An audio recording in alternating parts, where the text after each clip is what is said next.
તો સુરતના ભાજપના પૂર્વ કોર્પોરેટરે પક્ષ પર કરી પીએચડી, ટિકિટ કપાઈ હોવા છતાં ભાજપ પક્ષ પર પીએચડી કરી છે। VNSGUએ પૂર્વ કોર્પોરેટર સ્વાતિ સોસાને આ પીએચડીની ડિગ્રી એનાયત કરી છે। સ્વાતિ સોસાએ વોર્ડ નંબર 13 પરથી દાવેદારી નોંધાવી હતી। ભાજપના ઇતિહાસ પર સ્વાતિ સોસાએ પીએચડી કર્યું છે। સ્વાતિ સોસાની થીસીસને દિલ્હી સેન્ટ્રલ લાઇબ્રેરીમાં સ્થાન મળશે। ભાજપના ઇતિહાસ અંગે લાઇબ્રેરીમાં લોકો ફિઝિકલ વાંચન કરશે। દિલ્હીની સેન્ટ્રલ લાઇબ્રેરીએ ફિઝિકલ કોપી માંગી છે। સમગ્ર મુદ્દે પૂર્વ કોર્પોરેટર સ્વાતિ સોસાએ નિવેદન પણ આપ્યું છે। ટિકિટ કપાવવાના 2 દિવસ પહેલા જ ભારતીય જનતા પાર્ટીના સનિષ્ઠ કાર્યકર્તા અને પૂર્વ કોર્પોરેટર રહી ચૂકેલા સ્વાતિબેન સોસા દ્વારા ભારતીય જનતા પાર્ટીની કામગીરી અને ઇતિહાસ ઉપર પીએચડી કરી છે અને યુનિવર્સિટી તરફથી તેઓને ડિગ્રી પણ એનાયત કરવામાં આવી છે। ત્યારે સ્વાતિબેન સોસા આપણી જોડે ઉપસ્થિત છે, સીધી વાત કરીશું તેમના જોડે। સ્વાતિબેન, શું કહેશો? એક તરફ તો ટિકિટ કપાઈ છે, પરંતુ તેમ છતાં પાર્ટી પર પીએચડી કરી અને આજે ડિગ્રી એનાયત થઈ છે।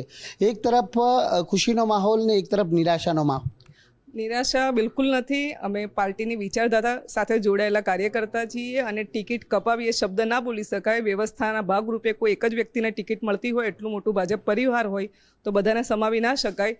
એટલે વ્યવસ્થાના ભાગરૂપે કોઈ એક વ્યક્તિને ટિકિટ મળતી હોય અને જેને પણ ટિકિટ મળી છે, અમે એના હાથ મજબૂત કરશું અને સુરતમાં 120 કમળ ખીલાવીશું। પીએચડી કરી છે, ક્યારથી તેની શરૂઆત કરવામાં આવી હતી અને પાર્ટીની કઈ વિચારધારા અને કામગીરી આનો સમાવેશ કરે? હું પાર્ટી સાથે જોડાયેલી જ હતી અને શૂન્યથી સર્જન કરનારી આ પાર્ટી છે। એટલે આ પાર્ટી બીજી પાર્ટીઓથી અલગ શું કામ છે તે પોતાને પણ એક જાણવાનું, મને સંશોધન કરવાનું મન થયું। એટલે આ બાબતે મેં પીએચડી કર્યું અને મને પોતાને એવું જાણવા મળ્યું કે આ પાર્ટી બીજી પાર્ટીઓથી સંપૂર્ણપણે અલગ પાર્ટી છે। ખાસ કરીને જે પીએચડી કરી છે તેમાં થીસીસ જે લખવામાં આવી છે તે કઈ દિલ્હીની લાઇબ્રેરીમાં પણ જે છે તે મૂકવામાં આવશે? કઈ રીતની આપને ઓફર થઈ? આ મેં જે થીસીસ કરી છે એમાં મને સેન્ટ્રલ લાઇબ્રેરી અમારે દિલ્હીની છે બીજેપીની, ત્યાંથી ખૂબ જ મને મદદ કરવામાં આવી છે। આપણા પાટીલ સાહેબ દ્વારા ત્યાં પણ મને મદદ કરવામાં આવી છે અને અમારા દિલ્હીના લાઇબ્રેરીના હેડ છે આચાર્યજી, તેમના દ્વારા મને ગઈકાલે ફોન કરીને આ એક થીસીસની કોપી મારી પાસે મંગાવવામાં આવી છે અને દિલ્હીની સેન્ટ્રલ લાઇબ્રેરીમાં મૂકવામાં આવશે તેવું મને કીધું છે। કેટલી પ્રાઉડ ફીલ લાગણી છે તે અનુભવી રહ્યા છો? ભલે એક તરફ તો ઉત્સાહ અને ઉમંગ પાર્ટીમાંથી ચૂંટણી લડવાનો હતો, પરંતુ બીજી તરફ આ ઉત્સાહ કઈ રીતના?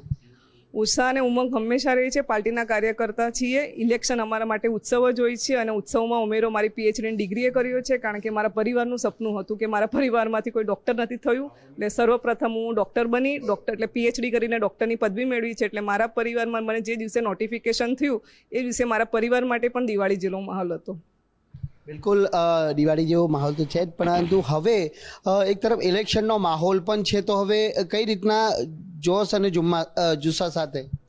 ભારતીય જનતા પાર્ટીનો કાર્યકર્તા હંમેશા જોશ અને જુસ્સા સાથે જ ઇલેક્શન લડતો હોય, સામે કોઈ પણ હોય હંમેશા કમળ ખીલાવવા માટે જ પ્રયત્ન કરતો હોય અને આ ફેરું પણ 120 સીટો પર કમળ જ ખીલવાનું છે, તે સંકલ્પ છે અમારો।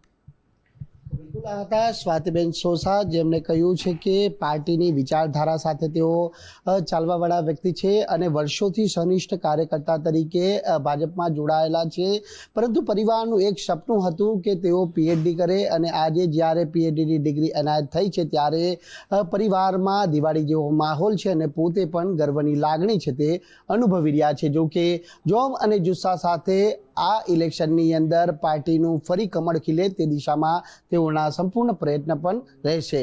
કેમેરામેન દેવાંગ રાણા સાથે રાકેશ બ્રહ્મભટ્ટ, ગુજરાત ફર્સ્ટ, સુરત।